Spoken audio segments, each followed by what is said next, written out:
प्रेक्षकांनो, आजचा रिव्ह्यू अतिशय इमोशनल दाखवलाय त्यांनी. सायली अर्जुनला कर्जाच्या बाबतीत बोलते तेव्हा अर्जुन खूप हर्ट होतो आणि त्याच्या खूप जिव्हारी लागतं. तो सायलीशी काहीही न बोलता झोपून जातो. सायली म्हणत असते, सर काय झालं तुम्हाला, माझं काही चुकलं का? सायली विचार करते काय झालं असेल सरांना अचानक. आता इकडे आपण बघतोय ही प्रिया आहे ना, महिपतसाठी कन्व्हिन्स करते नागराजला. ती म्हणत असते तुम्ही चिडलात ना महिपतवर, ते बरं केलं, पण एवढं नको चिडायला हवं होतं तुम्ही. तेव्हा नागराज म्हणतो चिडायला नको, काय चिडायला नको, तो महिपत मोठ्या मोठ्या बाता करतो, पैसे खातो नुसते. प्रिया म्हणते नाही मान्य आहे मला, पण आपण एकत्र काम करायचा आपला फायदा आहे की नाही. नागराज म्हणतो तू मला शिकवशील का ग, मी काय करणार कसं करणार ते.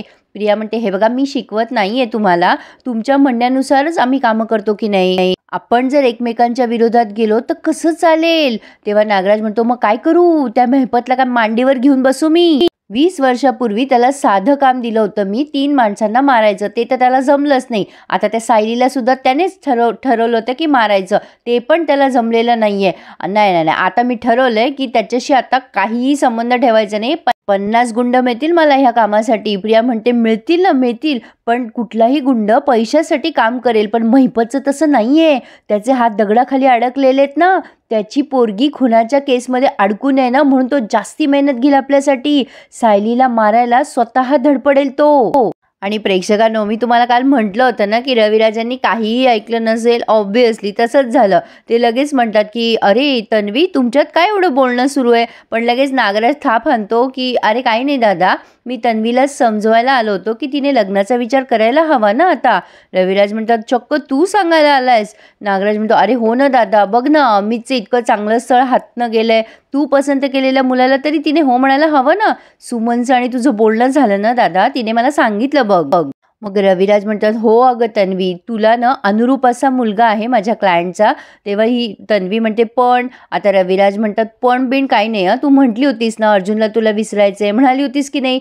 झालं तर मग हे बघ भेटून घे हां, आणि झोपा आता, किती उशीर झाला बघितलं की नाही तुम्ही, चला चला. रविराज निघून जातात आणि नागराज जाता जाता म्हणतो विचार कर शांतपणे. आणि या प्रियाने साक्षीला मेसेज करून सांगितलंय की तू सांगितल्याप्रमाणे मी नागराज आणि तुझ्या अण्णांच्या मध्ये पॅचअप करायचा प्रयत्न करते, पण मध्येच किल्लेदार कडमडला होता, पण काम लवकरच होईल. आता अर्जुनला काही झोप येईना प्रेक्षकांनो, त्याच्या एवढं जिव्हारी लागलंय सायलीने बोललेलं की सर या गोष्टीचं माझ्यावरती खूप मोठं कर्ज आहे.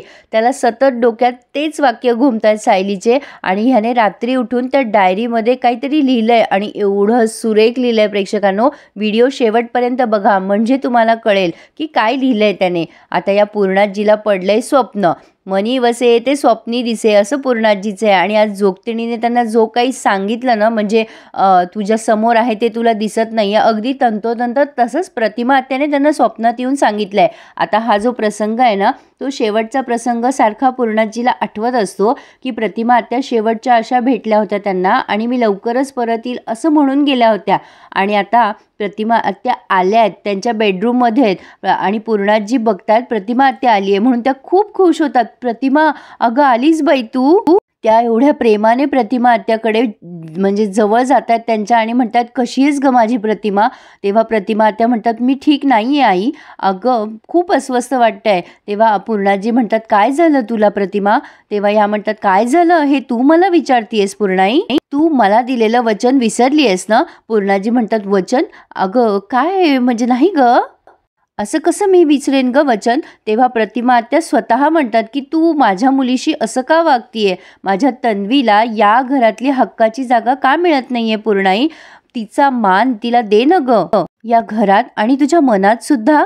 अर्जुनची बायको फक्त आणि फक्त माझी तन्वीच असू शकते, पण आता ती माझ्याशिवाय खूप एकटी पडलीये ग पूर्णाई, तिला तुझ्या मायेची आणि प्रेमाची गरज आहे ग. माझ्या तन्वीला आपलं मान पूर्णाई, मग बघ सुभेदारांच्या घरात फक्त आनंद असेल, फक्त आनंद असं म्हणून त्या दूर दूर निघून जातात आणि एकदम खडबडून जाग्या होतात पूर्णाई आणि रडायला लागतात आणि खूप भांबावून जातात. असं स्वप्न का पडलं असेल. प्रेक्षकांनो या स्वप्नाचा अर्थ किती इझी आहे, म्हणजे सायलीला पूर्णाईने एक्सेप्ट करावं म्हणून तिथे प्रतिमा आत्या त्यांच्या स्वप्नात आल्या होत्या, म्हणजे देवच कदाचित काही संकेत यांना दाखवत असेल ना. पण आता आपण बघतोय की सायली मॅडम सकाळी पहाटे पहाटे लवकर उठल्यात आणि स्वतःच्याच मनाशी बडबडत असतात. सायली लवकर उठत जा, त्या हॉस्पिटलमधून आल्यापासून ना तुला खूपच आळस जडलाय. पण अर्जुन काही तिच्या शेजारी नसतो. तिला असं वाटतं, अरे बापरे, सरांना कुठे जायचंय वाटतं. अर्जुन अंघोळ वगैरे करून बाहेर आलाय.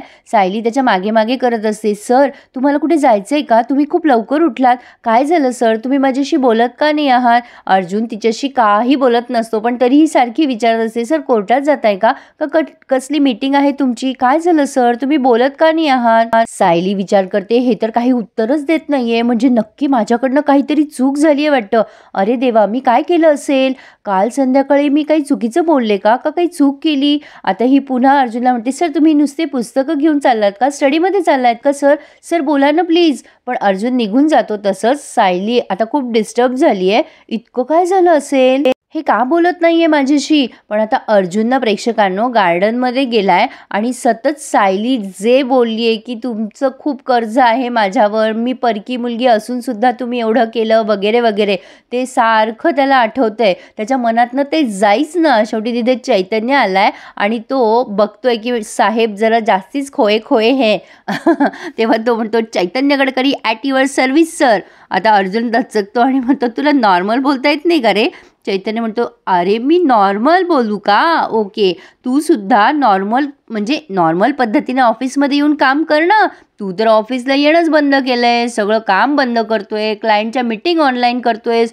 अरे बाप रे अर्जुन, तू गार्डनपर्यंत चालत आलायस, हे खूप आहे रे. अर्जुन म्हणतो, मी जर बाहेर पडलो ना तर मिसेस सायली सुद्धा बाहेर पडतील, जातील लगेच कुठे भाजी बिजी आणायला नाही तर काम करायला. नाही, तो अटॅकर अजूनही बाहेर फिरतोय. नाही बाबा नाही, मी ही रिस्क घेऊ शकत नाही. आता चैतन्य त्याला चिडवायला लागतो. बाप रे, अर्जुन सुभेदारांनी स्वतःसाठीच घातलेले नियम मोडायला सुरुवात केली आहे. बाप रे, कोणासाठी? त्यांची पत्नी सौभाग्यवती सायली सुभेदारांसाठी.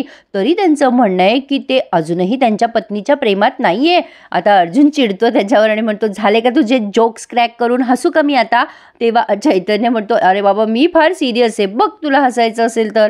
अर्जुन म्हणतो, मला काळजी वाटते त्यांची म्हणून मी सगळं करतोय. जे काम तुला सांगितलंय ते काम केलं का? तू आलाय, तू ते सांग, काही इन्फॉर्मेशन आहे का अटॅकरची? तेव्हा चैतन्य म्हणतो, अरे सगळ्या पोलीस स्टेशनला पोहोचवले ते स्केच आणि सापडेल म्हणे लवकरच तो हल्लेखोर. अर्जुन म्हणतो, पोलीस तर शोधतीलच, पण आपल्या पण काही प्रायोरिटीज आहेत की नाही? तेव्हा चैतन्य म्हणतो, ते मी बघतो रे, पण तुझ्या प्रायोरिटीज काय आहे ना ते बघ. सायली बरी झाली की नाही? अर्जुन म्हणतो, बऱ्या झाल्यात, त्या जरा जास्तीच्याच बऱ्या झाल्यात. चैतन्य म्हणतो, काय झालं आता? अर्जुन म्हणतो, अरे बाबा, हॉस्पिटलमध्ये जे जे खर्च झालाय ना तो सगळा लिहून ठेवलाय त्यांनी आणि मला म्हणताय की परत करेल मी ते पैसे. असं विचित्र का वागताय त्या कळतच नाहीये मला. त्यांच्यासाठी खर्च नको करू तर कोणासाठी करू? आता त्यांना कसं सांगू मी? मी त्यांचा कोणी लागत नाही करे. आता चैतन्य त्याला म्हणतो, कोण लागतोस रे तू सायलीचा? नाही म्हणजे नेमका तू लागतोस तरी कोण सायलीचा? आता हा अर्जुन म्हणतो, अरे असं काय बोलतोयस, नवरा बायको आहेत ना आम्ही.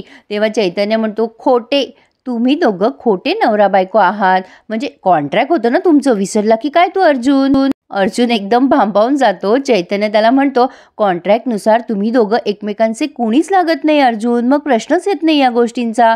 अर्जुनकडे काहीच उत्तर नसतं. तो एकदम सायलेंट होऊन जातो. इकडे सायली मॅडम सगळी बेडरूम व्यवस्थित आवरत असतात आणि सतत विचार करत असतात, सर माझ्याशी बोलत का नसतील, काय केलं असेल मी? आता आवरता ती डायरी ती बघते सहज, त्याच्यामध्ये पेन ठेवलेला असतो म्हणून ती सहज वाचायला जाते. तर त्यात असतं अर्जुनचं हँडरायटिंग आणि ती जे वाचते ना प्रेक्षकांनो, ते ऐकत असताना तुमच्या डोळ्यातून नक्कीच अश्रू येतील. एवढं सुंदर लिहिलेलं आहे अर्जुनने. सायली ते बघते आणि म्हणते, अरे बापरे, अर्जुन सरांचं अक्षर, काय लिहिलंय यांनी आज? सुरुवातीला त्यात लिहिलेलं असतं, मिसेस सायली, तुम्ही हॉस्पिटलचा खर्च अगदी तंतोतंत लिहिलात, एक पैसाही इकडचा तिकडे नाहीये. सायली आता भांबावून जाते आणि पुढे वाचायला लागते, तुम्ही जर इतक्या हुशार आहात तर मग फक्त हॉस्पिटलचा हिशोबच का केलात? पुढचं इन्कम कोण लिहिणार? आपण तर सगळाच हिशोब करूयात आता पुढे सायली वाचणार तेवढ्यात हा चैतन्य इकडे म्हणजे दोघांचा सीन दाखवलाय. चैतन्य म्हणतो, हां मधल्या काळात तुम्हा दोघांमध्ये काही नातं निर्माण झालं असेल तर असेल बाबा, असं काही आहे का असं अर्जुन? तेव्हा अर्जुन म्हणतो, नाही असं काही नाही आहे, जेवढं लिहिलं आहे तेवढंच नातं आहे आमचं, कॉन्ट्रॅक्टमध्ये लिहिलेलं आहे तसंच. तेव्हा चैतन्य म्हणतो, अरे नक्की ना, म्हणजे तू जे बोलतोयस ते खरं आहे ना? अर्जुन म्हणतो, हो नक्की.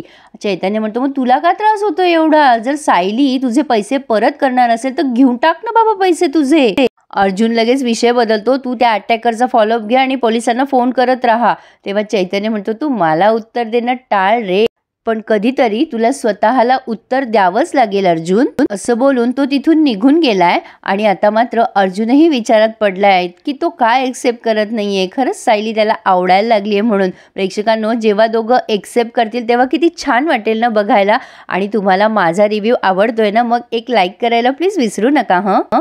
प्रेक्षकांनो, लवकरच आपण आपली 50,000ची फॅमिली पूर्ण करूया यूट्यूबची. त्यासाठी प्लीज चॅनलला सबस्क्राईब करा, म्हणजे तुमच्यापर्यंत माझा आवाज आणि माझे खरे रिव्ह्यूज पोहोचतील. So please subscribe my channel प्रेक्षकांनो. तर आता सायली ती डायरी वाचते प्रेक्षकांनो. इतकं सुरेख लिहिलंय त्या अर्जुनने. त्यात सायली विचार करत असते कसलं इन्कम. आता त्यात ती वाचते पुढे की सायली, तुम्ही नाश्त्यापासून ते पूर्ण रात्री जेवणापर्यंत माझं घर ऑर्गनाईज करता, सगळ्या गोष्टी मॅनेज करता. फक्त माझीच नाही तर माझ्या फॅमिलीची किती काळजी घेता तुम्ही. पूर्णाजी, डॅड, अस्मिताताई या सगळ्यांची तुम्ही पंचिंग बॅग सुद्धा बनता. मग या सगळ्याचा हिशोब लिहायचा कसं काय विसरलात तुम्ही. आणि सगळ्यांची काळजी तर एखादी नर्सही घेईल, पण तुम्ही माझ्या माणसांना जीव लावलात सायली. त्याचं पेमेंट तर तुम्हाला मिळायलाच हवं की नाही. माझ्या मम्माच्या चेहऱ्यावर तुमच्यामुळे हसू असतं. त्या स्माईलची व्हॅल्यू काय ठरवणार तुम्ही मिसेस सायली. तुम्ही पूर्णाजीचा बर्थडे सेलिब्रेट केला, त्यासाठी रविराज किल्लेदारला आणून माझ्या आजीला कौतुकाने आनंद दिला. म्हणजे आय रिपीट तुमच्या नाही, माझ्या आजीला खूप मोठं गिफ्ट दिलं तुम्ही. माझ्या आजीला त्या दिलेल्या गिफ्टची किंमत या हिशोबात ॲड करूयात का. अस्मिताताई तुम्हाला किती बोलते तरी तुम्ही तिचा मान राखता. अस्मिताताईने क्रेडिटच्या वेळेला जे काही केलं ते तुम्ही किती डेडिकेटली हँडल केलं. त्या दिवशी तुम्ही माझ्या बहिणीची चूक सावरली, त्या हिशोबाचं एक्स्ट्रा पेमेंट तर ह्यात लावायलाच हवं ना. सायलीच्या डोळ्यात पाणी आलंय. सायली पुढे वाचतीये, डॅड तुमच्याशी नीट वागत नाही तरीही तुम्ही त्यांची मुलगी झालात, चैतन्याची वहिनी झालात, अश्विनची बहीण झालात, अगदी विमलताईंची सुद्धा मैत्रीण झालात. ह्या नात्यांचा रेट सेम ठरूयात की वेगवेगळा. आणि माझ्याशी तुमचं काहीतरी नातं असेलच ना सायली, कदाचित मैत्रीचं किंवा निदान माणुसकीचं तरी नातं असेल. मी जेव्हा किडनॅप झालो होतो तेव्हा तुम्ही येऊन मला सोडवलं, त्याची किंमत कशी करायची सायली. तुम्ही माझ्यावरच्या विश्वासाने माझ्या खोलीत माझ्यासोबत एकत्र राहताय, त्या विश्वासाची किंमत तरी काय आहे. तुम्ही बायको म्हणून माझ्यासाठी केलेल्या उपवासाची, प्रत्येक प्रार्थनेची कशी किंमत ठरवायची मिसेस सायली. आणि प्रेक्षकांनो, सायलीला कळलंय की काही नाती खूप अनमोल असतात, त्याचं मोल चुकवलं जात नाही आणि तिची चूक तिला तशीच उमगली आहे. इथे त्यांनी हा रिव्ह्यू पूर्ण केलाय. पुढे आपण बघतोय सायली गार्डनमध्ये जाऊन अर्जुनला म्हणतेय, सर तुम्ही डायरीत जे लिहिलं होतं ना ते मी वाचलंय. मला मनापासून जे वाटत होतं ना ते सर, मला मनापासून वाटत होतं की माझं तुमच्यावर ओझं नको, पण सर माझ्या लक्षात आलंय की काही कर्जांची ओझी नसतात, त्यांच्या ऋणात आयुष्यभर राहायचं असतं. सायलीला तिची चूक उमगली आहे, पण आता पूर्णाजीला त्यांची चूक कधी उमगेल. पूर्णाजी सायलीवर ओरडताय, हिच्यामुळे आपल्या घराचा सत्यानाश झालाय, हिच्यामुळेच आपल्या अर्जुनच्या जीवाला धोका आहे. आता न जाणता पूर्णाजी अर्जुनला क्लू देऊन जातायत हे मात्र नक्की आहे. पण प्रेक्षकांनो, अर्जुन इमोशनल होऊन लिहून तर गेलाय डायरीमध्ये, पण ती डायरी कोणी वाचली तर हंगामा होईल नाही का. प्रेक्षकांनो, मला तरी वाटतं की ह्यांचं खोट्या लग्नाचं सत्य कधी ना कधी बाहेर पडणारच आहे. पण काय वाटतं तुम्हाला, कसा वाटला आजचा रिव्ह्यू मला नक्की कळवत जा हं. आणि चॅनलला सबस्क्राईब करायला प्लीज विसरू नका. आपण दिवाळीपर्यंत आपली 50,000ची फॅमिली लवकरच कंप्लीट करू. सो प्लीज प्रेक्षकांनो, subscribe my channel and enjoy my all reviews. धन्यवाद.